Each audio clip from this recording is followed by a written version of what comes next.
Hey everybody, what's going on? Rob Sesternino back here with some special coverage here, talking about a brand new show on ABC known as The Hustler. And I'm very excited because we have our own hustler here with us to talk about it.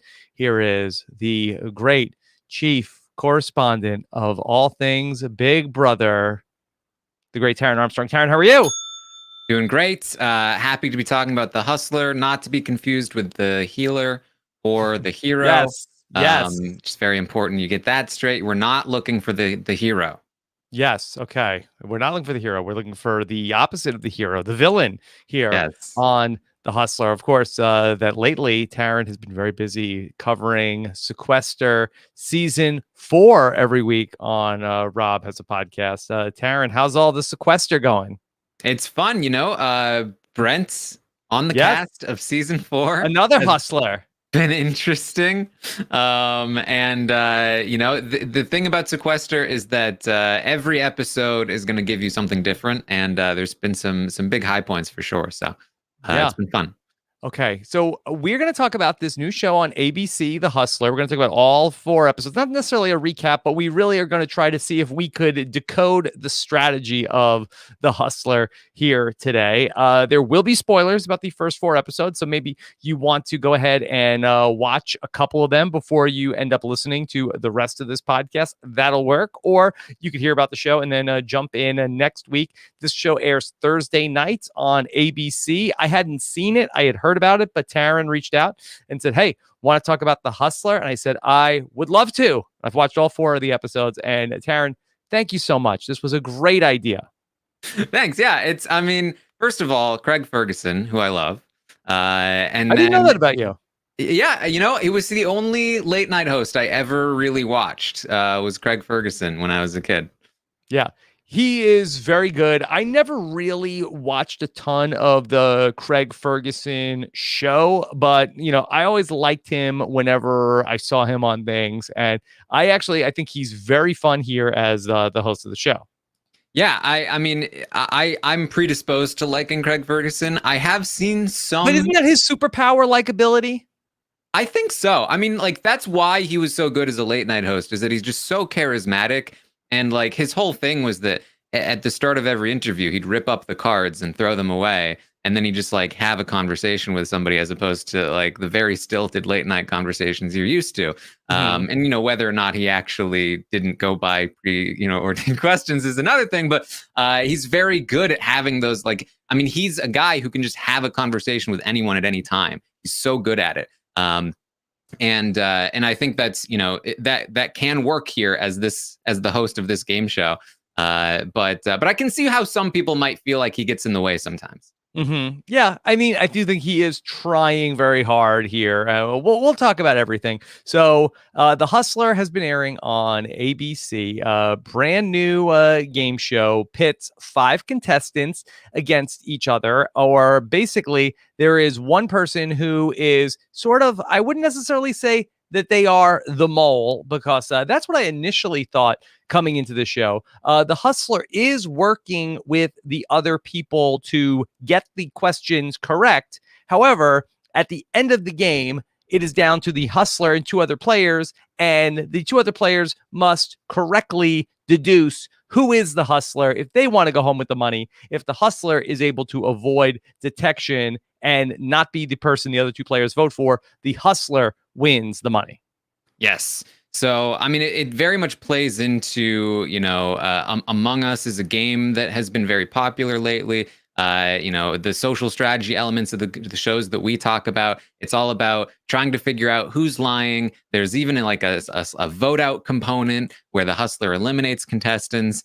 And then, in my opinion, the best part of each episode is that final 2 minutes that they have to just be like, no, it's this person. It's great. It's very, very fun. I don't know if it's a perfect show. I think that there are some flaws, and I'd like to talk them all through with you here today. But it's very fun. I think that the whole show feels very fun. It's sort of set up in what they call a study, which is sort of almost like a haunted library / escape room that they have set up Taran, have you ever? I don't know if you've ever been there, but have you ever seen the Magic Castle complex in Los Angeles?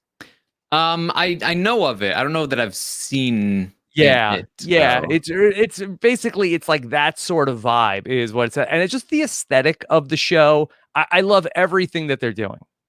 Yeah, it's definitely I like the sort of where the questions show up and the aesthetic of the seats that they're Yeah. just like sitting and they get dressed up for it. It is very like murder mystery night, and it's Craig really loves his little shooting tube and Hmm. spinning bookcases and grand pianos. Yeah. Yeah, this is like a lot of like fun stuff. If you were gonna like do some sort of like murder mystery dinner, this is like the perfect stuff. I love just the way that the clues like pop in, sort of like a viewfinder, or sort of like if you had like a slide of just the way that things pop in. It's just like a very fun feel to the whole show. Mhm.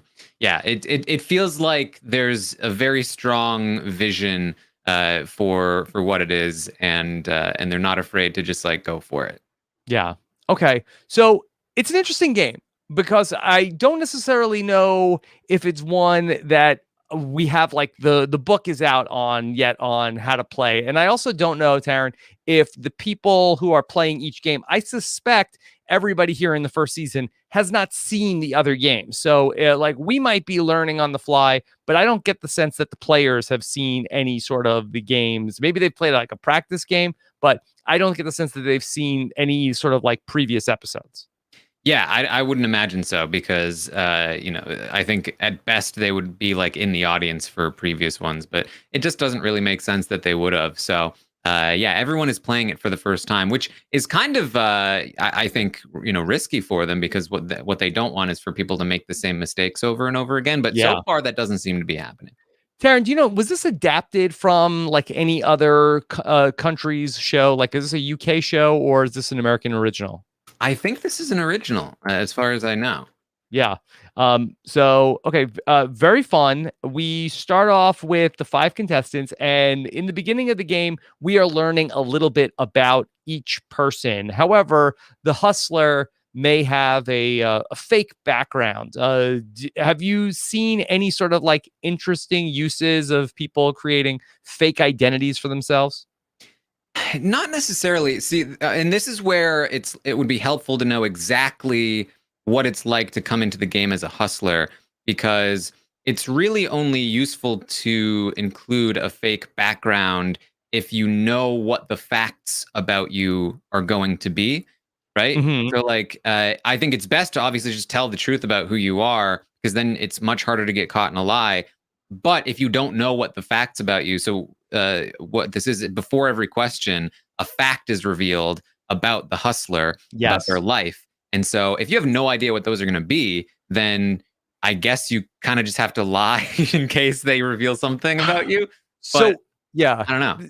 it's interesting because I don't get the sense like we don't really get it explained. Like I wish we had like an AMA with I was the hustler and they could tell you like the hustler knows the answers to all of the questions, and the way that the show presents it, it's almost like that they're sort of like have like a Slumdog Millionaire setup where Yeah. here's a fact about this person's life, and then here's a question based off of that fact where it's like, okay, well, that the hustler's favorite snack food is plain yogurt. Like, oh, okay, that's it. Like, who seems like the person? And then it's like a question, like based on yogurt is was derived from this word, meaning it's like, well, just because you like something doesn't mean you know everything about it. I think they feed the Oh yeah. people the answers as Oh for opposed sure. to that they would know these things because they know this subject matter. Yeah, I mean, they definitely feed the answers. I think my question would be, do they also let them know what the fact about them is that's going to be revealed? I think they My do my because guess sometimes they would be have yes. Yeah, pictures and stuff like that. So if I've supplied the picture that's of true. my Yeah, that's very billiard true. room, like I would know that it's going to be a fact that's going to be revealed. Yeah, so in that case, I mean, I still feel like it's best to stick to the truth as much as possible, Hmm. because it's I feel like it's not too often that people will really go based on the facts about the person and being like close to whoever it is. If anything, if the facts are too closely aligned, that will sometimes make people feel like, it's too obvious. Yeah. It's very interesting when we get into like how you want to play the game if you are the hustler, because it seems like that there is no one set strategy so far for all the different players. So they do their introductions and then they have to start answering questions, and they get a multiple choice question, and together as a group they have to come up with the correct answer, and every time they get the correct answer they get $10,000. I think that number goes up later on, like the last question, you could double your money. But that the hustler is trying to build the pot, and the players are trying to build the pot. And Taran, to me, that was the biggest surprise when we came into the show, because I would think on a show like this, I feel like that we're sort of programmed to see the person who is maybe not working with the team trying to get the answer wrong. Yeah, I mean that's sort of like the mole approach, right? Where they're trying to sabotage the other players. But this is interesting, as you said, because they are trying to help the team, but not make it seem like they're helping the team as much as possible. And I think that's a really cool way to do it, because you're trying to essentially lead the group in one particular direction, and the win state is something that you have to just like ration it out. Like, I can only help them so much before I need to like let them fail, because the money is tied to both people. So you're both working toward one goal right until the end, where it's you're then pitted against each other. There are also 2 eliminations along the way. And Taran, for me, the eliminations is my biggest problem with the show, where there is like a vote, but they tell you this is a fake vote. Everybody is going to write down the name of who they would want to vote out, but only one person's vote is going to count. That is the vote of the hustler. So you could be sitting there minding your own business, and then the hustler decides who goes home. How do you feel about the 2 eliminations that happen in each game? I don't mind them too much. I feel like having 3 people at the end is the ideal setup. Yes. But having them all there to start would probably get a little boring. Yep. And I do like that, as you're guessing at home, people are getting eliminated, and maybe the person you thought was the hustler then gets eliminated. You're like, oh, okay, well, maybe not. So I like how that happens. But I think for me, it just takes too long, the whole process. And that my biggest problem with the show, I think, is the pacing. But I don't generally have an issue with the eliminations, mostly because I feel like the people that tend to get eliminated they kind of bring it on themselves. I feel like there's a pretty obvious strategy to not be eliminated. Yes, I agree. But I feel like that once the strategy to not get eliminated becomes common knowledge, I feel like that the game is broken, where that the person that gets eliminated tends to be, it's like, oh, if the hustler is feeling like you're onto them, you're eliminated. So now every single person, I feel like, is very much incentivized to never say who they actually think is the hustler in the early going, because you don't want to arouse the suspicion of the hustler and thus be eliminated. Yes, exactly. I mean, I think how it could work is that if you do have a good idea of who the hustler is, if you're good enough to figure it out early on, then it'll be very easy to stay in the game, because you can just start accusing people that aren't the hustler and like keep looking to the hustler and be like, what do you think? Like, are you with me on this? Like, make the hustler feel very safe with you, and then you'll be okay. Yeah. But I think you're right. I think that at some point, the easy strategy of just like try to make yourself look suspicious, at some point, everyone in the game, if they've figured this out, will just be like, well, I might be the hustler. I don't know. And then that might be right. Like when Craig asks you, oh, Rob, what do you think? Like, I don't know. It could be Taran. It could be Brent. It could be Melissa. I don't know. I'm not getting any strong feelings from anybody. It's like, oh, this guy doesn't know what a thing. All right, keep him in the game. I wonder, could we improve the eliminations? I'm not saying that there shouldn't be eliminations, but I'm wondering, rather than just have the hustler pick a person to go out, should there be some sort of like, if you were the person who first said the answer, could you be immune? Could there be some sort of like way to like if I am on the hustler and I'm a good player, like how do I protect myself from being one of those first two eliminations? What if the hustler has to make a list, like a ranked choice list of who they would like to eliminate, and Yes. everyone else is trying to pick who they think the hustler is, and if you get it right, then unbeknownst to you, you're safe, and that goes to the next person on the list. Let's see. So if the audience so let me just let's talk this through one more time. So the hustler is ranking the other people 1 to 4 on who they want to send home, and the other people are ranking who is the hustler. Yeah, well, they're picking one person who they think is the hustler, and if everyone picks the hustler, then here's just there's one of the people goes home. Well, then the problem is like, where if this was Mafia or this is Among Us, it's like, all right, you've picked, everybody has game over. Who is the hustler? The game is over, and we have a 10-minute episode. So you can't have where the hustler is going to be potentially voted out. But I just wonder if, like, is there a way that at least one person could be immune from like getting like an immunity necklace of being like, all right, in this round, the first person who says the correct answer is going to be immune from the elimination. I think that's just so hard to gauge, though. Like when they said the correct answer, was it a suggestion, or was it this is definitely the answer, or you know what I mean? Yeah. It just feels so unfair to me, where like the 3 questions went by and somebody is just out because and it's just so arbitrary because the hustler felt like, oh, they gave me the side eye.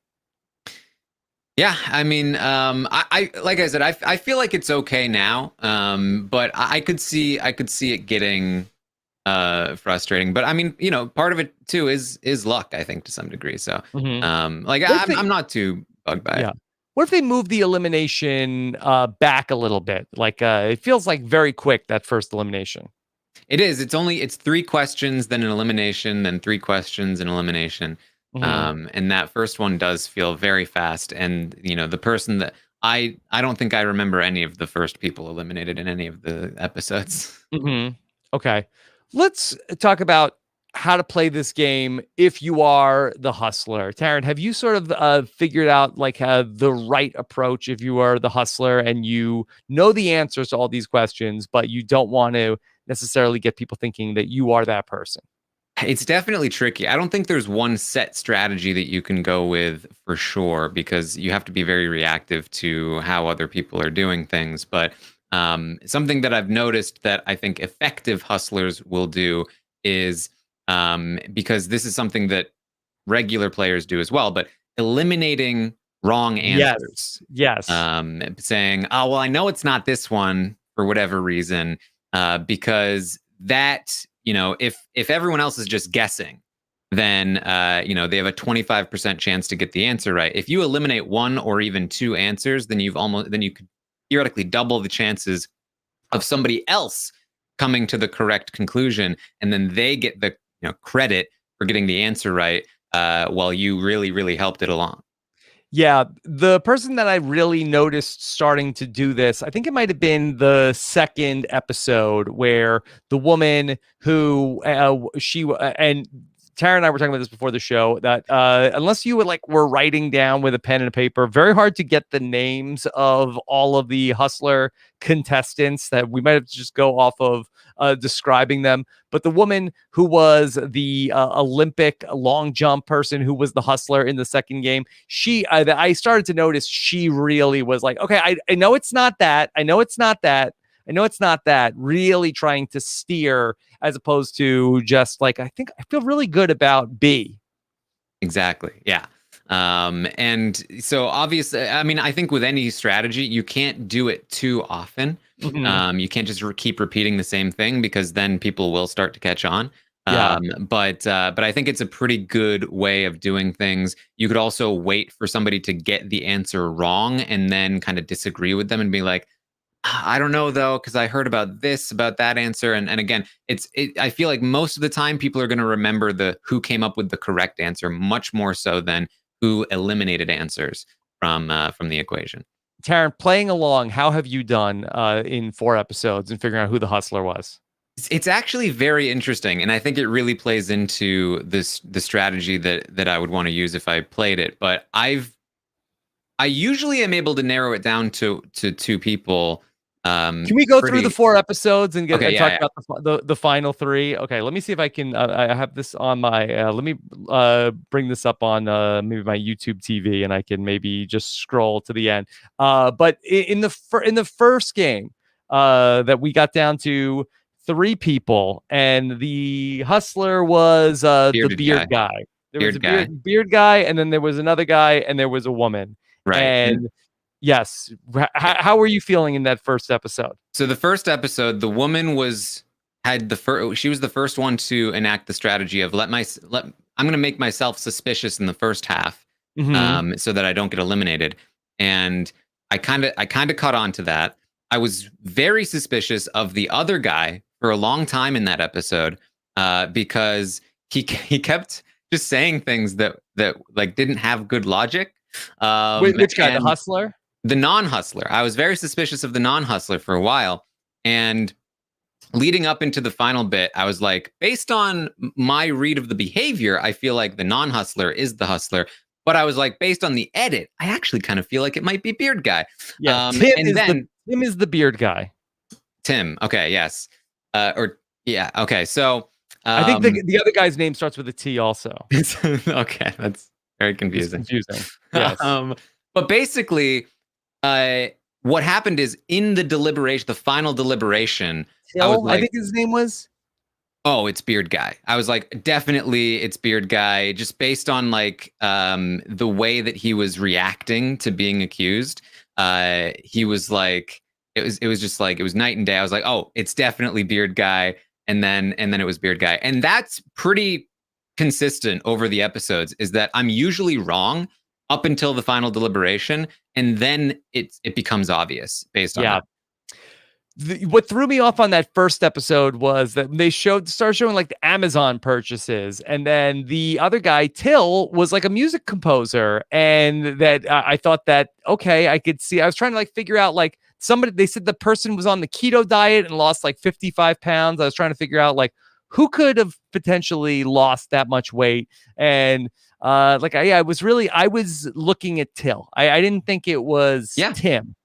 I was looking at Till too, Mhm. and it was especially like I really something that I'm learning over the episodes is that I keep finding like these little inconsistencies or these little moments where I think I've caught somebody, and it never matters. And part of me is feels like, okay, but that's got to be because not gonna necessarily like give it away. If they're Mhm. editing this, they don't need to cut to a person that in a moment that gives them away. They don't need to include a line that gives them away, because that would kind of ruin the episode.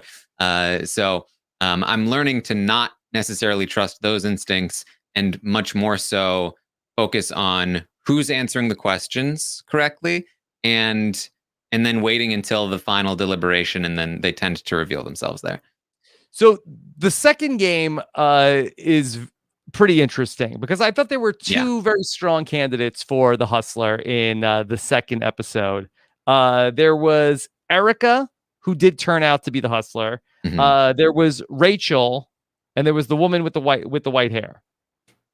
Yes. Yes.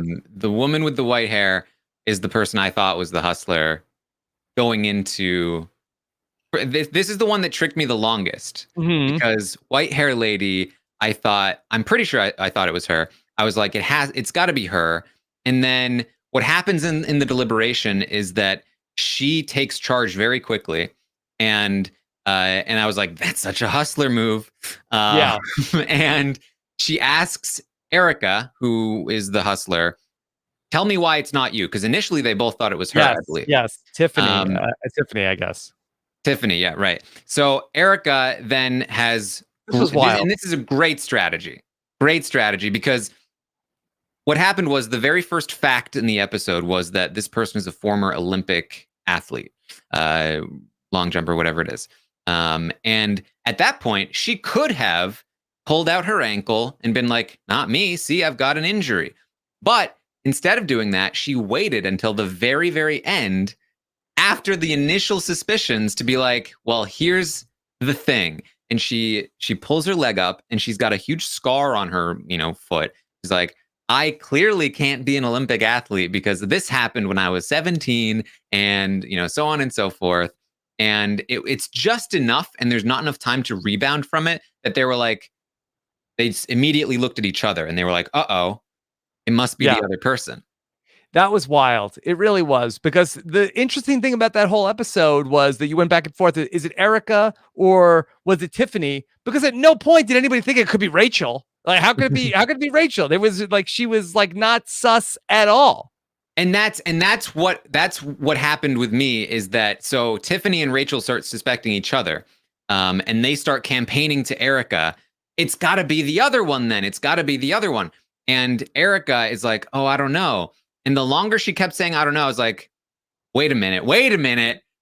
This is not a difficult choice. It's so obviously Tiffany that now I'm starting to get suspicious of Erica. And having played Among Us and played these games before in the past, I know from personal experience, because this is something that I mess up on sometimes, I'm usually a very decisive person in these games. Like I'll this is what I think, this is my read. And so when I start to go, I don't know, guys, I'm so confused, it tends to be a tell that I'm lying. Mm-hmm. And that's like right at the end, I was like, oh my God, it's Erica. And they're just they didn't see it in time. And so she stands up. And there, that was it. This was the one episode that I was like the most sure about Erica, that I felt like that she was. I noticed that she was doing a lot of the, I know it's not this one. I know it's not this one. She was the one person that like knew about the black ink for the squid pasta. And then I also thought that when they asked the question about she had a fear of shower curtains, and then there was a psycho question about the what did they use to sort of to Foley the sound of stabbing in Psycho, and the answer was a melon. And she is like, wait, did they get stabbed in the head? Because I could see that being a melon. But she knew the answer. But I do not think that she was familiar with the scene in Psycho, because if she was, she would know that the woman in Psycho did not get stabbed in the head. So bringing up did they get stabbed in the head to get to Melon was actually not the right way to go. I do remember being suspicious of that particular question, or that reasoning behind that. The answer was a melon. She was like, "Oh, she must get stabbed in the head," because that's how that would make sense. But she doesn't get stabbed in the head. But only a person who only knew the answer but hadn't seen the movie, I thought, would make that argument. And then when she pulled her leg up on the table and said, "Look at my ankle," and then it completely got Tiffany going. Then she's like, or I'm saying like, yeah, but how did you get that injury? That is not the type of injury that a person gets in their everyday life. Only somebody that is doing like gymnastics might completely shatter their ankle. Yep. It's also worth noting that Erica is the only hustler to succeed. But she also, their team got like the least amount of money. I feel like she got like what, 60K total. Yeah. It was a big difference from the first game to the second game. Yeah. The first game they got up to 160, and typically they'll get pretty high up there, into the potential hundreds, but they got a lot of questions wrong, which means that she was not capable of leading them into the correct answer and getting away with being the hustler, which is definitely something to note. Yeah. Ideally, because the other ones have failed.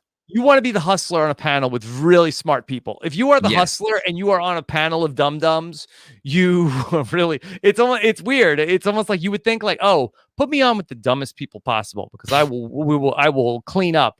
Actually, no.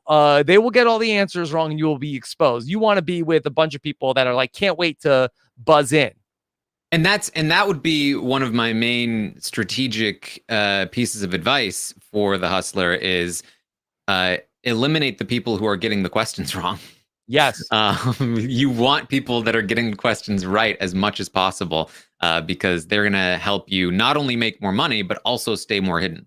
Yeah. So I wonder, like, should the question that they ask the group be who is doing the worst? Like almost like a weakest link type vote, where then the whole group, the hustler included, is incentivized to you vote out the person who is doing the worst. Like, what do you think of that? And the hustler, like you can't vote out the hustler if you vote for the hustler, the person that got the second highest total is going to be voted out. I could see that, and like you're not allowed to discuss your vote so that they Mhm. can't cross, reference. I could see that working. Because I do worry about sort of like the evolution of the gameplay being like nobody says anything in the beginning, or like everybody is just trying to act super coy in the start of the game. And I think it's going to be potentially like everybody's going to be tight and either only trying to make everybody suspicious and not saying anything about who they think is going to be the hustler, Mm-hmm. which is what's fun for the audience. Oh yeah, for sure. Yeah, I think that could work because obviously, it means that the hustler has this additional thing that they need to do, which is, I mean, the thing is though, I do think the hustler has a bit of a tough job, at least based on what we've seen. So we don't want to make it too much more difficult for the hustler too, that the hustler is always going to lose. No, make it hard for the hustler. Yeah, They do win twice as much. Right. Yeah, I mean, they're the hustler. They're supposed to be this person who's able to do it, going against these people that are just like everyday people coming off the street. Yeah, You're so great, hustler. I do think it's worth noting this is a show probably unlike other shows where I think it's actually probably easier for the contestants to figure out who the hustler is than the audience, because first of all, if you're a contestant, then you automatically get to eliminate yourself as an option for the hustlers. Mhm. You already have fewer options to choose from. And then additionally, I think the most important bits of information come from when the trivia questions are asked. And, on the show, we're getting that like cut down quickly. And Yeah. when you're there present, you can kind of like keep mental notes of exactly what each person said and what they, and all of that. Whereas on the show, it kind of goes too fast to really keep a lot of mental notes. Let's talk about the third game. I thought this was the wildest one, where we have our final three of Ben, Ulysses, and Sue. And the hustler has a wild life. The hustler has worked for the CIA in China, spends 1 month a year in an amusement park, has a custom built billiards room, went out shopping for shoes one time and came home with a Porsche. Went on consecutive vacations to see which suitor they wanted to be with. They had some wild stuff. 30 tiki heads. Yeah, and this was definitely an interesting one. This is another one where this one was like the one that really nailed it in the coffin for me. That like I can't keep trying to read these people because I don't know these people, because I spent most of the game thinking it was either what was the guy's name? Ben, The weird Stephen guy? King looking guy. Ben. Yeah. I thought it was either him or the woman. Yeah. And what was her name again? Sue. Sue. It was either Ben or Sue. I thought for sure it was either Ben or Sue, but I was leaning Ben because he was just so off. He was very shady in the beginning of the game. Yeah. I was just like, there's something off about him. Like it's gotta be him. It could definitely fit him. It could also fit her, but I was leaning him. And then at the end of it, I was like, oh, he's just a weirdo. He's weird. He's a weird guy. He's a weird guy. Do you agree with my take that he was like Stephen King's body double?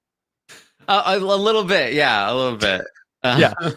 So there's always one person seemingly that everybody's like, it's not them. It's not Yeah. them. In this case, you had Ulysses, Mhm. who I feel like just was not old enough to have done all of the things Exactly. that the Hustler had done in this game. And so it came down to Ben versus Sue. And Sue, like, I think she was good in the beginning, but then again, she started to really like catch fire with answering the questions She got in the over second half. she Yeah. got overconfident, I think. And this is I think another strategy that you could use, which is if you feel like you know who the hustler is, at least, where Ulysses was like, it's Ben. I'm so locked in on Ben. Every time Craig asked him, he said, I think it's Ben, which helped Ulysses stay in the game. And it got Sue feeling so confident that, like, oh, now I can rack up some money because Ulysses and I are on the same page. And then she just kept going, and then Ben was able to flip it around on her right at the last second. Yeah, in a weird way. So Ulysses was actually, I thought, a bad player in that he was a real blurter. Like when he knew the answer, he'd be like, "Okay, I got it," and then just like blurting out the answers, which sort of like I guess maybe helps like eliminate him of being wrongfully accused as the hustler. But I kind of feel like that when you get no information from the hustler, then when you know the right answer, great, you won $10,000. But then the hustler's like, "Okay, sure, let's go with that." I mean, The hustler didn't have to do anything. It was easy money. that's true, but I think to counter that, I would say, if I'm not the hustler, I want to, like, if I know the answer, I want to push the right answer because I feel like that will make me potentially more suspicious to the other players, which makes it less likely that they're going to eliminate me, the hustler. And it also makes me more valuable to the hustler because I'm getting questions right and I'm helping them stay hidden. And by the time I get to the end, I'm only choosing between two people, so I don't need a lot of Mhm. information about Sure. what the hustler is doing. Maybe it's okay to be a blurter in the beginning and making sure you don't go on down the wrong path. But I know, like, when I know the answer to the question, I'm always looking for the person who is trying to steer it to that right Yes. answer when I know it is. And if I didn't know the right answer, that I sort of forget who said it first or who's Yeah. eliminating wrong choices. But I feel like that's always like a big tell. I think as soon as you hit the seventh question, as soon as the second person has been eliminated, shut up. Hmm. Yeah. Shut up and observe. Yeah. And that's the way to go. Because the hustler is gonna like slow play it always, and then it's like, all right, Craig Ferguson's like, all right, I need an answer, 3 seconds. Like, how about I guess this one then. Volkswagen? I feel for. Let's just go with that. They're like, okay, all right, Yeah, interesting. and the thing too is that, like, sometimes if you put the hustler in too much of a spotlight, then they'll just start getting them wrong. So it's like sometimes if you already feel like you have a good idea of who the hustler is, it might be worth it Mhm. to give them some cover so that they'll give you the right answer. You know what I mean? Yeah, yeah. So, all right. So this got really wild at the end of this game. So Ben and Sue and Ulysses are there, and then all right. So Ben thinks it's Sue. Ulysses thinks it's Ben, and Sue is saying that it's Ben. And so they give everybody time to talk, and then Ben comes out of nowhere and is like, can't you see the hustler went on back-to-back dates to, I forget where it was, like do you remember where it was? I don't know, like Oh, two yeah. different Yeah. countries or Wait, with the something. back-to-back like European vacations to figure out who they were going to date. Only a woman would do that. Only And only only a a chick. woman. I'm telling you, only a chick would do this. And then Craig Ferguson, he's like, all right, Ben, you're making me uncomfortable. Could Yeah. you stop saying that, please? He's like, only a chick would do that. A dude would never do that. Only a chick. Only a chick would do it. Like, I'm dude, just have you ever seen The Bachelor? I'm just imagining this weirdo Mhm. sitting through the whole game thinking it's Ulysses, and then this question comes up and he's like, oh, only a chick would do that. And then he's just waiting to give that reasoning because that's his trump Yeah. card. Is That was that wild. That was wild. That he was like all in on, and he turned out he was right. He was right. that was the But I craziest don't think part. that like the work that he had to do to get there was necessarily correct. Yeah, that's I why they did, make you show your work in math class. yeah. and this might be sexist on me, but I felt like that when the clue was they went out to buy shoes and came home with a Porsche, that I did feel like that was much more pointing to that it was going to be the woman as opposed to either of the guys on the panel. Because one, Ben doesn't strike me as a guy who's like, oh, I'm going out shoe shopping. Yeah.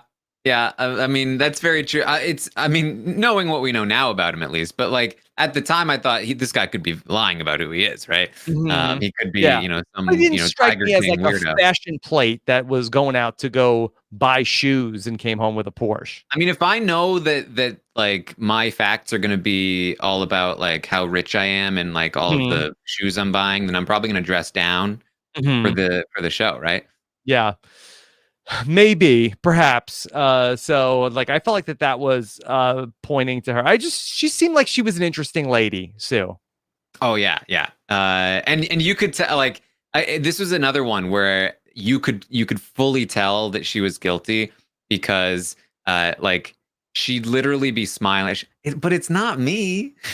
She Mhm. was not nearly as upset as she should have He been. was like laughing a lot when Yeah. when he was like, only a chick would do, and she was like laughing, and like I do feel like that she was trying to be like, she's like, that's crazy. Why would I be the hustler? Like And he plenty of just guys kept do repeating, that. like he just wouldn't. And then even after they got it right, he was like, "I knew it. I knew that only a Yeah, chick would do that." only a chick. I told you. Like this is some deep-seated trauma that he's Yeah, experienced in his life. yeah. Do you like the segment they do at the end of the show where it's like the confessionals of like Yeah, talking about things? I do. I do. I like it's a just a little bit of closure. I like it. Yeah, that was good. I feel like I wish that was longer. I want to Yeah. hear like a little bit more like I almost want to hear a little bit like more about the 10 things of like, where we had in the previous episode with Erica, like we didn't really even get into like what her injury was from. Yeah. Yeah. Yeah, I agree with that. Like what exactly did they lie about, and how do all these things connect? You know? Yeah, I'd like to see a little bit more time there because God knows, like we really do, milk the time on some of it. Like I could use maybe one less shot of like Craig Ferguson dusting a painting, and spend Yeah, some more time. Yeah. exactly. And that was the thing, right? I think the pacing of the show needs to be worked on because I think what's really cool about the show is that it kind of has something for a lot of different people who like these kinds of shows. There's the trivia aspect, there's the social strategy aspect, there's the lying, trying to figure out who's lying. There's the sort of like decision making that you need to do, and so and then there's just like the overall campiness of it. Like there's just like a lot that a lot of different people can come in, and I think they can pick apart which piece they really like if they only like one piece of it. Um, but I think it just takes too long to get to the meat of things sometimes. Like some of the jokes they're too repetitive. Like when Mhm. when Craig Ferguson is bringing the eliminated player to the spinny Oh yeah, yeah, bouquet, yeah, yeah, yeah. like this is just taking too long, and it's the same thing every time. And like I get that Craig loves the pipes thing and how cool it is, but Mhm. we don't need to make a big deal of it every single time, I think. Yeah, yeah. I do feel like that even in 4 episodes, I feel like a lot of Craig Ferguson's lines are a little canned of like where they get the question wrong. Immediately he's gonna say, "Oh, very interesting," because the hustler knows the right answer. They let that money slip through their fingers. Interesting. So like it is he interrogates the contestants and it does go on a little long. It's not a major I complaint. I think it's more a problem of editing than it is of Craig because Mhm. he's just going to do his thing up there, and it's up to the editors to figure out like how much of it they should be including. I think, Mhm. Okay. but yeah, All it's right. could be a little snappier. A little bit. Last night's episode, we got to our final three of Richard, Katie, and Amanda. The hustler here found religion on a drive through the desert, owned a shotgun, plays in 4 fantasy football leagues. What else? Thinks the government is not telling us everything about aliens. Mhm. That's true. It's true. Which was really funny because when Craig asked around like who believes in aliens, and Katie was like, "Nah, I don't believe in aliens." I was like, "It's weird." That was a weird response. Like, I just didn't expect her to not believe in aliens. She just doesn't seem Mhm. like the kind of person to not believe in aliens. And then, yeah, Yeah. Cigar aficionado. yeah, this was a very strange set of characteristics for Yeah. this one. So, all right. So we got down to Richard, Katie, and Amanda. I think Amanda was the person in this game that nobody thought it was Amanda. Not one person at home. Yeah, she was the one who was like trying to make it seem like it was her in the first half. Hmm. And then, and that's the thing. If you are not the hustler, great strategy to try to make it seem like it's you. It's at least right now when nobody knows about it. Hmm. Because I don't think anyone has ever suspected the person who intentionally tried to make it seem like it was them at the end. So it's Hmm. very effective in not getting you eliminated, and then it doesn't even hurt you at the end, it seems. So Yeah. How about the first guy who got eliminated where he had like a reveal? He's like, what I didn't tell you is that I'm a jury profiler and I kept that information to myself. And I could tell you that the hustler is, in fact, Amanda. exactly. Yeah. These people always make fools of themselves on their way out. They're like, well, clearly I was eliminated because I'm on to a person that's not the hustler. Uh, Yeah. and that's the thing. Like, I just don't think it's really that possible to get a good enough read on people that you just met based on like a couple of interactions. It's really like it's so much more telling at the end of the game when they're actually having to Yeah. actively lie and stuff like that. So It's like the first round of um, a mafia game. You have nothing to go off of. It's like, all right, exactly. let's vote somebody out. Like, all right, well, we got nothing. So this one was interesting because I really feel like Katie messed up at the end. She did. Because this is the first time we've seen this. How the final round works is that Craig initially asks them for their initial suspicion, and they put the name in front of them. And every time until this one, it's been two people think it's one person, and that one person thinks it's one of the two people. Hmm. But this one was a round robin of, Richard thought it was Amanda, Amanda thought it was Katie, and Katie thought it was Richard. Hmm. And that's a mistake, I think, on the hustler's part, because when Amanda thinks it's Katie and Katie thinks it's Richard, that means that Katie needs to convince Amanda, the person who suspects her the most, that it's Richard, the person who suspects her the least. Hmm. And so she's already fighting a losing battle. The second she sees Richard is on Amanda, I think she has to switch to Amanda. Hmm. That's interesting. She also made a big blunder in the final question of that it was which NFL quarterback has made the most money over their lifetime in their career. And I was stunned to find out that that was Eli Manning. It was sickening, a feeling to find out that Eli Manning has made the most money out of any NFL quarterback in his being paid from a team. And she they were not on Eli Manning. And then she was like, "Oh, I feel like I heard my dad say Eli Manning. I think it's Eli." And that was very sus in the final thinking it through. Like, yeah, she did really steer us to Eli Manning on that last question. Yeah, I think you really have to be willing to let it go on the final question, even though you Mhm. lose a ton of money. If it's gonna make it so obvious that it's you, you might have to let it go.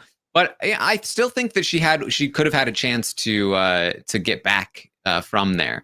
I feel like another mistake that people make in that final deliberation is that like she was like planning in her head throughout the whole game. I think I'm gonna blame it on Richard, and so she had all of these like reasons why it's Richard. But again, Richard didn't think it was her. Amanda thought it was her. And so by having all these pre-planned thoughts about like, well, it's Richard because he fits this and he fits this, it was like it seemed rehearsed and it didn't match the conversation they were having. And Richard and Amanda were able to like have an actual unrehearsed conversation about like Katie, right? Mhm. And she couldn't create enough on the fly to really rebound from it. So Yeah. yeah. So we've seen 1 win and 3 losses for the Hustler. I mean, should we be looking at what Erica did and sort of like that last second pivot that she made to show her ankle? Was that sort of like, are we going to be looking maybe a couple of weeks from now and saying like, boy, like Erica was maybe the only Hustler that was able to pull this off? It's possible, yeah. I mean, I think that, especially again, if you know what the facts about you are going to be ahead of time, um, then really just like think about what is at least one of these that I can really convincingly refute in the very end of this Mhm. game to just kind of like get it off of me quick if I need to, because it doesn't need to be foolproof. It just needs to give you enough momentum to get into position in the end, right? Like the no matter who you are, no matter what your role is in the final three, the goal is to be the person who has the other two trying to convince you. That's what you want if you're the hustler. That's what you want if you're not the hustler, because that means that you have the option to choose whichever one you want. If you find yourself in the position of having to convince somebody else, then you might be convincing the hustler. You might be convincing a non-hustler. You can't really know for sure, and you don't have control over where that's going to go. And if you're the Mhm. hustler, obviously, it puts you in the best spot to be the one being convinced. So it's all about controlling that final conversation and making sure that you put the other people on guard, make them insecure about their position, and force them to come to you. Mhm. I was looking at the ratings to see how the Hustler is doing. Don't know if it's really running away with anything. I think it was number one in its time slot last night in the 18 to 49 rating, but the TV ratings are also depressed. It was a zero point 0.5 rating, which translated to 2.7 million viewers. It is in a lousy time slot, 10 p.m. on Thursday nights. Yeah. I mean, I feel like that's not terrible for what it is. It seems like one of those shows that's, it's going to be on for a season and then Never see it disappear. again. And someday we're going to be like, remember who done it? Remember the hustler? Mhm. Uh, Mhm. Um, any other thoughts about the first 4 episodes? Then I have some questions from the listeners. it's been really interesting. I enjoy again, I feel like that final section of the show is by far the most entertaining and interesting because they really are like letting loose. And Yeah. so I feel like if we could pick up the pace in the early portion of the show, Okay. kind of expand that final bit, that would be We better. played 2 games. 2 games in one episode. Yeah. It's definitely possible. I think one thing that I'd be concerned about with this show is the risk of it getting too repetitive. Mhm. Because I could definitely see that. I could easily see myself after 8 episodes being like, I got it. You Mhm. know, I don't know if I need to keep going. Like there needs to be something that brings you back every time, and because it's a new cast of characters every time, it's not the characters. So Mhm. I'd be a little worried about like overexposing the game, I Okay. think. How about this? Can we play it with celebrities? Yes, I think that could work. Yeah. Yeah, and maybe that might be a little bit more fun. Where that although the facts about the hustler, I think would probably be like a little bit more of like, oh, okay, well, I actually know this person is a black belt, so that makes it. But I feel like that might at least like where like it was like a celebrity poker roundtable or something like that. You could have a like a little bit more of like a fun conversation too along the way. Well, there's a show I really, really like in the UK called Would I Lie to You? Hmm. And it's a panel show, and it has two team captains that are there every episode, and they're both hilarious. And then two members of each team that are added to, so it's 3 people per team, and they're basically celebrities, comedians, personalities, and they read out facts about themselves or stories about themselves, and then it's up to everyone else to figure out are they lying. And they can be obscure enough that like you don't know, even though it's a famous person, like they're telling a story about like my trash man accidentally picked up, one of my kids once, like something random that like not necessarily anyone would know. And so I feel like you could still have like more obscure facts to read Mhm. out if you wanted to with celebrities. Taran, Tyler Longo wants to know, will the Hustler ever let a team answer the last question incorrectly? Will we see that at all in this first season? So that's one thing I thought about. If you're the Hustler, is it a viable strategy to push really hard, make sure you get like every question right, and then just push really hard to get the last one wrong? You'll make like $45,000 if you do Mhm. that, as long as you get away with it. And it's a really good last minute argument to be like, I mean, I was doing pretty well, I guess, before, but I really messed up that last one. And who would do that is the Hustler. Mhm. And coming away with 45K is not too shabby. Based on the amounts that you possibly make as the Hustler. But I just don't think it's worth it personally. I don't think it's really difficult to find a scenario where it's worth it to get that question wrong, unless it just definitely outs you as the Hustler. It's interesting. We'll keep an eye on that as we go through. Jacob has a question on YouTube. We can take questions live here. I've been able to figure out the Hustler every time the host asks the player, "Are you the Hustler?" Or if they say no firmly, they are. If they play the question like maybe, it's never them. Well, so far, yeah. Again, the people that have intentionally tried to make it seem like it might be them, I think there's been like 3 of them so far.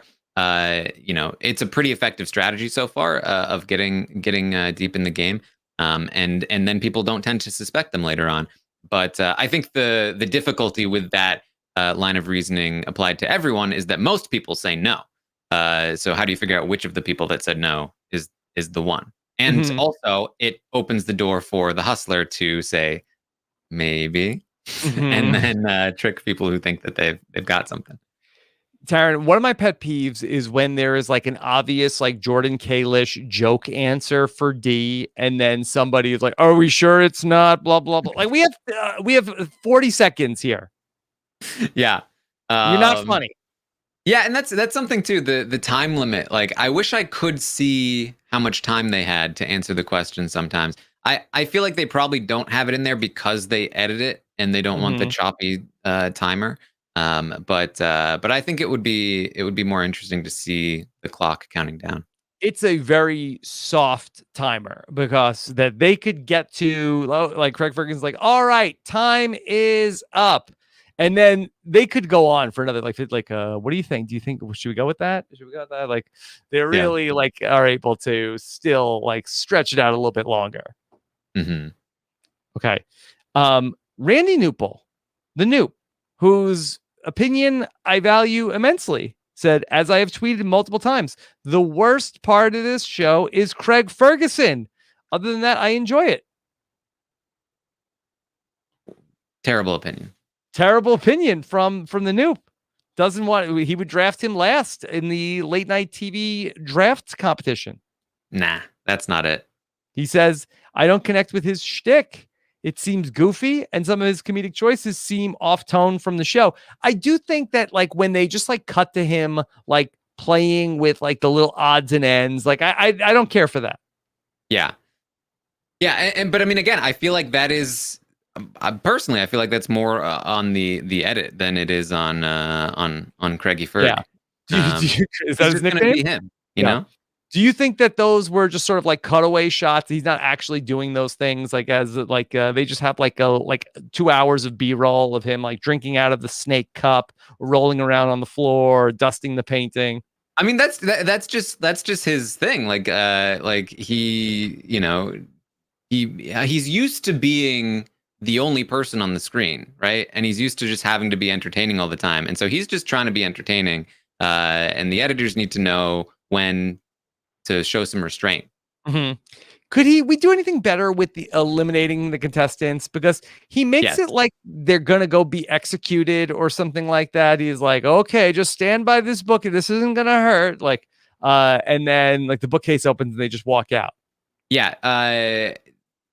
they should definitely have some kind of trapdoor on the chair, Mhm. or like a slide, like have the chair slide back into the wall, Yeah. or something, Yeah. better than, oh no, the bookcase. Yeah, there was a very old game show on MTV called Remote Control where they had like three people and they were in sort of like an easy chair, and like that's like the chair would like go back into the wall or like flip backwards, and then that's how they got people off of the show for the elimination. Yeah, I wonder if they could do something like something like that, or like put them in the tube that sucks them out. Yeah. Might blow the budget on the visual effects for something like that, but yeah, it just seems like it's neither here nor there. It's like they're sort of like being like escorted away, but they're just sort really just walking out. Hmm. Yeah, and again, I feel like we spend just a little too much time on it each episode. I'm like, let's get to the questions Yeah. again.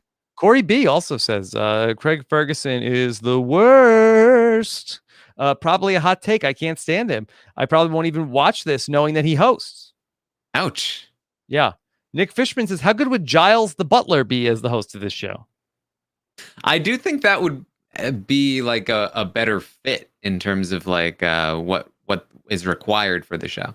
Perhaps, but Craigie Ferg is a master improviser. Yes. Giles the Butler, I think, was working off of a script in Who Done It. So while that tonally maybe Giles the Butler played a little bit better, Craigie Ferg, I think, is able to roll with the punches a lot better. Very true. And yeah, again, that's the thing. Like he can, and he says this, and I really like this about the show. He doesn't know who it is. They keep him in the dark too, and I think that's exactly how it should be. And so like he's just kind of playing along with them, and just jumping into conversations, making sure that everything goes smoothly. I do feel like I feel like he could encourage more serious investigation at times. Mm-hmm. Do you think that the game would be different if there was somebody who was less of a jokey host? I think it would be. I think tonally it would feel different, and I'm not sure that it would be better. But I think the best parts of the show, at least for me, are when people are like taking it seriously and like really feeling like heated about it. Yeah. And Craig is there to kind of lighten the mood a lot, which Mm-hmm. which can kind of deflate some of that. Do you have a person in mind who would be your perfect host? Oh man, I don't know. Maybe it should be you. Yeah, there you go. You treat it very seriously. Yes, Rob. Yes. Who do you think the hustler is? I think it's Brent. Okay, Brent, how do you feel about that? What? How could you say that? You're gonna get rid of me? Do you know how good television I am? Do you understand why people are watching right now? Because of me. Yeah. Like, all right, sorry. I guess he's not the hustler. So, all right. Taran, anything else about the hustler in general? No, it's been fun. It was it's fun to like I love looking at new games that involve all these familiar elements that we're used to with Survivor and Big Brother, but expressed in a different way. And part of what I really enjoy about that is that you can be an expert on Big Brother, an expert on Survivor. You can be a really great Big Brother or Survivor player, go onto the hustler and be terrible, because even though it's very similar elements, the specifics are different, and that means different strategies, different techniques, and that means more to learn, which is very fun. Yeah. I saw a couple different versions of could we play hustler? Is there any way? Do you think we could play like a home game? I think we could. I don't think it would be very difficult to set up. We don't need an elaborate, room with chairs. We can just have a Zoom call with 5 or 6 people if there's a host. Somebody just needs to set up questions and prep the hustler, and it wouldn't be too hard. Okay. Would you want to be the host or would you want to be a player? I don't know. I think I'd probably be down to do either. Okay.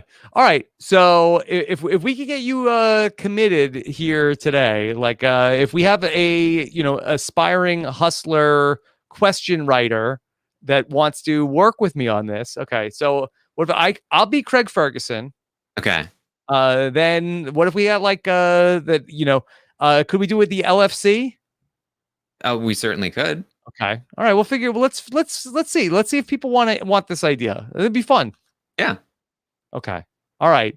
Um, that would be great. That'd be a fun idea to try to pull off. I watched another game show this week, a new game show. I watched Name That Tune.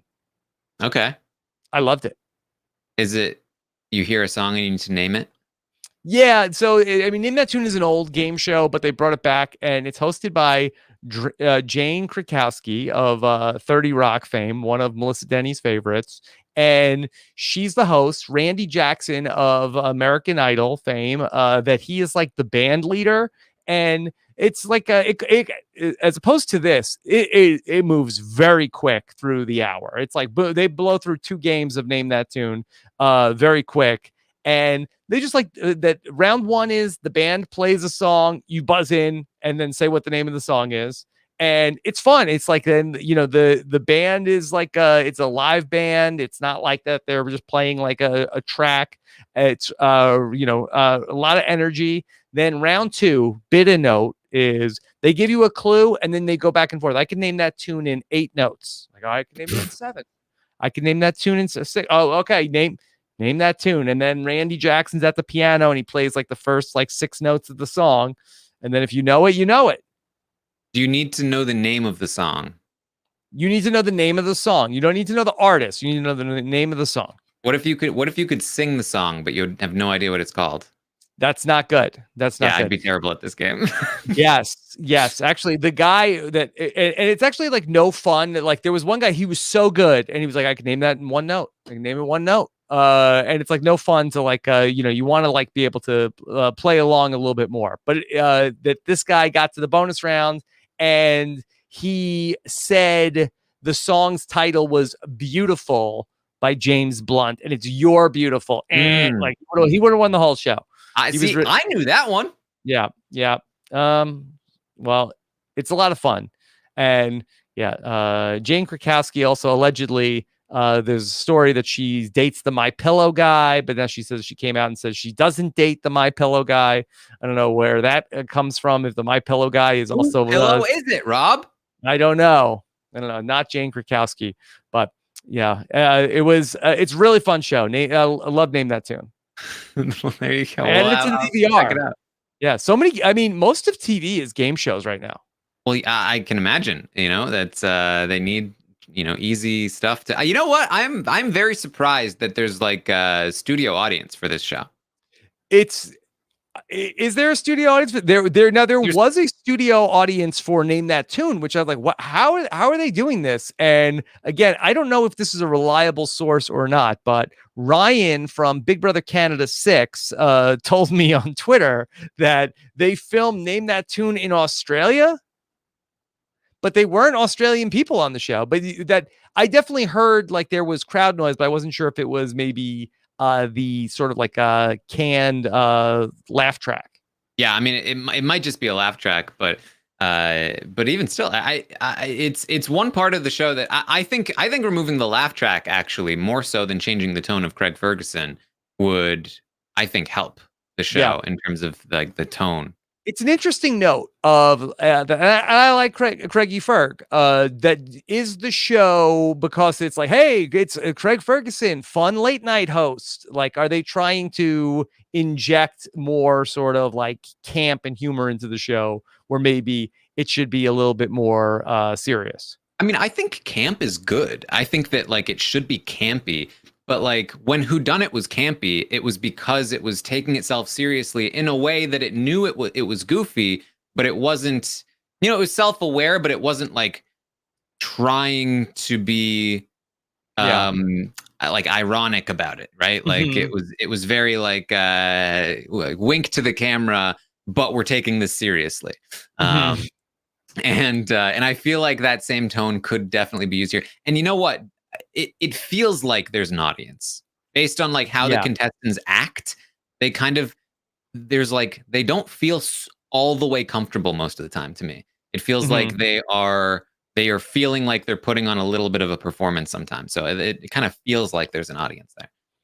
Yeah, I think that Craig Ferguson does do a good job as the host of the show. My only complaint is when he is like sometimes literally chewing on the scenery, where it's just like all right, Craig, like pay attention. Like There was you're yeah, there was one time in the fourth episode where he was like, "Oh, sorry, I wasn't paying attention. What just happened?" yeah, yeah. So it's interesting. Like, did you watch I forget exactly what it was called, the Will Arnett Lego competition? Did you watch any of that? I don't think I did. No. It's weird. Like Will Arnett was like the same way, and he was fun. Like, so you have a funny host, but like sort of like their gimmick is like, I don't really want to be here. Like, is this still going on? And Yeah. so sometimes you get like a big time celebrity, but they're sort of like that their bit is that they don't really care about the show. Yeah, and that's the thing is that I do think this show has a good format. Like there's some good Mhm. stuff here, and I don't think it needs Craig Ferguson to be Craig Ferguson in order to stand out. And like sometimes you do just kind of need to get out of the way for to let the good stuff happen. Yeah. All right, Taran, you watching anything else that's fun? I mean, plenty of things, but nothing unscripted. I don't think, other than the challenge. The challenge has been Mhm. all right. Well, what are you watching that is scripted? Well, The Expanse season Mhm. 5 has been running. That has been very, very good. Expansive. Um, expansive. You know what is a very good show? It's in its second season now. It's a show called Staged. It's David Tennant and Michael Sheen, Okay. and they did it during quarantine. And it's just them on like a Zoom call and on various Zoom calls. That's the entire show. Really? Yeah, Because I feel it's like a very lot of good. shows have tried this, and I feel like I have not heard anybody say that it has worked yet. So this is good. It's very good. They're very funny. They were just playing themselves, and this second season is now like a meta take on the first season. And it's definitely still working. And the episodes are only like 15 minutes each. It's not a big commitment at all. Mhm. Can Um, somebody write a show where we're on Zoom calls? yeah, that's what they did. Yeah. No, like us, like just like somebody come in with like a script of like us just being on Zoom calls. I feel like that would be great. Well, I think what you would do is you'd have like a general outline for the story, Mhm. and then we'd kind of like wing it. Mhm. We'd Okay. put ourselves in a situation like the sort of the plot line for the first season is that they're still trying to rehearse for a play Okay. just via Zoom.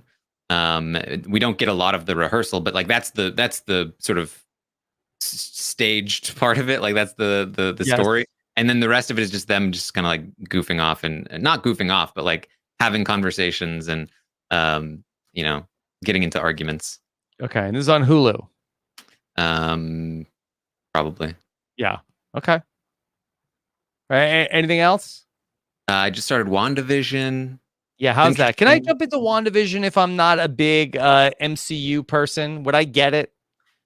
I can't answer that question yet. Mhm. I haven't watched the third episode yet. It's been it's taking its time to get to where you know what's happening fully. And Yeah. so I can't say for sure. Like I feel like I have a little more faith that they're going to get somewhere than somebody who doesn't know much about it. But it's very much it's like 90% like old style sitcom just with people who have superpowers and then like 10% like whoa, that was weird. Mhm. Yeah. Uh, I'm so interested to check it out to see if I'd be completely lost. I don't think you'd be too lost because I don't think anybody really knows what's happening right now. So Okay. Be um, lost is everybody. I feel like you can probably jump in and be okay. Yeah. Um, I'm also watching Search Party season 4. Yes. Search Party is a good show. Um, yeah, got some Attack on Titan the final season. Attack on Titan. Oh, Rob, it's fantastic. Let's Attack on Titan. It's an anime show. Yeah. And the premise is that the last remnants of humanity is living in this walled city, and the rest of the world's been overrun by these gigantic Titan monsters um, that just eat people. Oh my Uh, God. yeah, it's very good. It's actually way more interesting than the premise even makes it seem. Yeah. Wow. And is this where does this air? Is this a Japanese show? Yes. So there is a dub for it. You can find it on like I think it's on Hulu, um, and like Funimation and Crunchyroll and all those places. Hmm. Okay. And Boy. and if you like this show, as I said, Would I Lie to You actually just started a new season as well, and that's a really really great, very funny show. Okay. All right. Taran, what else is going on non-TV in your life? Doing lots of streaming. Yeah. What are you streaming about these days? Well, last night I streamed with Kevin Martin and Bruno from Big Brother Canada. We've been doing a Big Brother Canada 5 rewatch on Twitch with them as Kevin watches his winning season for the first time. Is it just me, or I feel like this has been going on for a long time? Well, we took a huge break Yeah. when All Stars started, and so now we're back at it. Okay. We are, I believe, 2 episodes away from the triple eviction. So Oh my God. that should be When did interesting. you guys start this? I feel like you started it like in May. It was a long time ago. Yeah, I mean, Yeah. we got up to like a couple of episodes. Like we got like I don't know, 16 episodes in, Yeah. and then big You're back. hiatus. Yeah. But that was fun. We played some games afterward. Today I'll probably play some Jedi Fallen Order. Tomorrow or Sunday we'll have some we play Among Us a lot, What's which is the again plot of Jedi Fallen Order? I saw you were playing that the other day. I don't know. It's this guy who I haven't gotten far enough to really Oh, know. yeah. It's fun. It's a fun game though. But Among Us on Sunday, Among Us is very like The Hustler, where there are like some killers and they have to run around and murder, and you got to figure them out and vote them out. And we play that with Puya and Liana and a bunch of the Mhm. folks. Rob's been there before. Mhm. And then watch party for Sequester. I do watch party for the challenge as well. So Mhm. lots of stuff, lots of fun stuff on Twitch. Are you enjoying the challenge? It's been all right. I liked it at the start, and I feel like it's been okay since then. Mhm. Yeah, I'm a couple episodes behind. It's a lot of Fessy being Fessy. Well, that's what I thought was so interesting of like that Fessy started the season. People were talking about him like, boy, Fessy is the ultimate competitor. Like they talking about Fessy about like he's like, oh, what a great player. And I'm used to like people talking about Big Brother, and just like in our world, we come out of where everybody is talking about how Fezzo is a moron. but then like things came back around. Yeah, yeah. I Yeah. mean that's very typical, right? Like I mean this is the most Fessy environment you can have. Mhm. It's like if there's ever a place or a situation that's going to make Fessy look good, it's Fessy on the challenge, where you can dominate all these challenges. But eventually, like your true nature is gonna True shine. Fessy will come out. Okay. All right. Well, Taryn, this was great. If you could think of other stuff to get together, like this is so much fun getting to catch up. Yeah, I mean, hey, if the listeners want us to do more stuff, you can give us suggestions as well. Don't tease Let them. me They, know. they they want you to do more stuff. Oh yeah, well tell me what to do. Give me ideas. Okay. Well, we're gonna play the Hustler. We're gonna do the Hustler. We're gonna have fun. Yeah. When's the circle gonna come back, Rob? You know what? It's like we haven't heard anything, and then just like one day we'll go on Twitter and it'll be like teaser trailer, like it's dropping tomorrow. Yeah, right. If anything, I would say that it'll be the same day Big Brother Canada starts. That would be annoying. Yeah, it'll be the same exact time. So, all right, be on the lookout for that. Got a lot of other great stuff going on robhasawebsite.com, including we talked about the 38th best Survivor season of all time. Taryn, I have watched the 3 worst Survivor seasons all in a row. Yeah, when I heard that you were doing this and actually watching each season each week, I I thought You're a crazy person. I am a crazy person. However, like my default speed of watching TV has been so I watch basically almost everything on a computer. Like my default speed of watching things now is like 1.4 on watching video, and so that did help with watching 4 episodes of The Hustler since last night. I can imagine. I think I would enjoy The Hustler more if I sped it up. I think maybe I should do that. Yeah, I mean, I use the video speed extension on Google Chrome, and I'm just that's what I use going when I through do the documentary. Look, I'm watching some of these Survivor challenges on like 2.4 speed. Oh yeah, where I'm cutting some corners. I mean, you're gonna start having fun though in a few months, right? I'm having fun now. You're gonna have a lot more fun then. Yeah, I'll be honest. Thailand was rough to get through. Yeah, I can imagine. Like early season plus not a good season. It is very slow. Like there's very little that you're invested in Thailand. So watching 4 episodes of The Hustler was like, oh my God, I was loving it. Oh Fantastic. boy, well. Okay. All right. Be sure to follow Taran. Check out everything we have going on robhasawebsite.com, including we got the return of the hot takeoff coming back to Renap. Taran, do you have a hot take? I guess my hot take is that Craig Ferguson is awesome and shouldn't be criticized. No, that's not a hot. That's not the hot take. Is Craigie Ferg is not awesome. I know, that's what I was saying. Like, who's got these takes, man? Who thought his show was the worst late night show? Really? Yeah, he had the best interviews at the very least. He just didn't want to do it anymore, right? Yeah, he was just over it. He was over it. It's a lot. It's a long schedule for Craig Ferguson. All right. Thank you so much for checking us out. Hopefully we'll play the Hustler for real someday. Thanks for checking us out. Take care. Have a good one. Bye.